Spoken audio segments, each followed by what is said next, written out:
That's say, and then swim or covered over Badwam TV, Badwam health tips, and so. I watch you your vegetables and then nuts, and home como. It's your name so ye share Nkuma, ye dear, a better home for so. Madame point I say, there will be a Howard, for Dr. Cecilia, Utieme, friend, ye how be a. Obebo was 0244867068 0244867068. The bano nuane so dia me Dr. Bakope Dr. Benjamin Nyako or clinical nutritionist obebo ye tie ne nsem oka ebo apa. Dog na so me mwakwaba. Joseph me da se. Enen so se ye hwe nkruma. Pacho ye hwe mfaso ewo nkruma mu. Efia nkruma bebre emfaso bebre Sa bebre na ye wo school mu US na adwa bi ne say obi abai no nkruma aduane nti na ye Russia students bi ho ye mba ya nkruma ade ma uma no nkruma ade ma how nkruma keke bibia omudi nkruma tse na ya bo body apesia ana say bayra apesia ye twitwa no sa nkruma myth me brew nkruma ho ebiso di nkruma osisi be oya ebiso di nkruma obemo be mre ebiso di nkruma se ni nyina ye myth enye no kre nkruma ewo eniema bebre ni pedua no ehia sanem di ka kire mu se ni pedua no operate or enzymes ne ade nkruma eboa bebre eyame no mpe no bio my friend vitamin K. Sa vitamin K no ena eboa ma moja no tumi a clots. Se bibi twawa.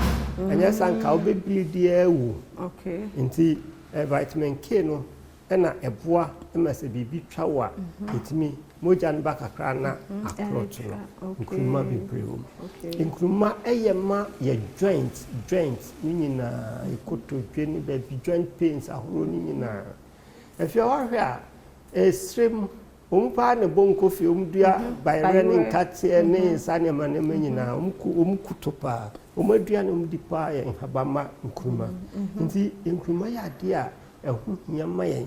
Vitamins be brave, be no, and you now be brave, be brave, a yard mass, antioxidants, a cotia free radicals are. Ebe hawa kuma na se bese o pancreas na se bese o liver na o kidney no kutia ma nti bra wudi nkruma no na onya sa enema onu nyina kama na obo nipedua no kruma yema emoja no eyema ma yetimi produce sanam kan niema nipedua no ehia no nti ese bo modern se ebedi ubenya yes o de ya nkwan timi de bi ya bo ti no de ye no de to nkwan no so na ya na ye ni stew ne nkwan ade de banku ne ade no ebia sanya obe ni bia so ye stew de to nkwan mu say yo but ya ye nsusu ma empia unse enema to say vitamins no especially nkruma say vitamin C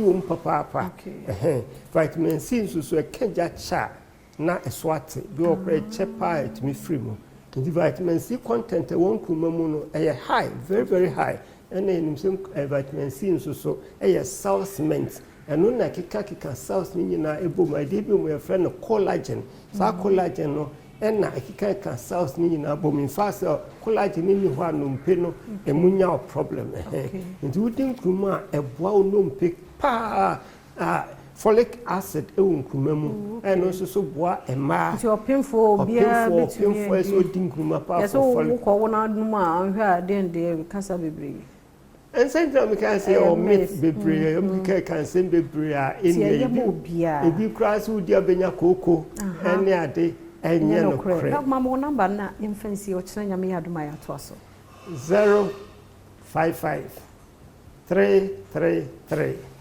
9915 055 333 9915. Eda say Dr. Benjamin Nyakono no or clinical nutritionist or no aduane ho ensem nko a no me di de hwe apomden ono na no hwe ni nidi nkomo yi o hia endpoints o ba bia bowura mu na ko hwe said wo apomden mu nsem tie me ma no prostate no ko check infections hawa ɛmaa no wɔ check ya ma free for doctor 0244867068 adepache ye ne wɔ nkwa ahoɔden a ɛbɛsɛhyia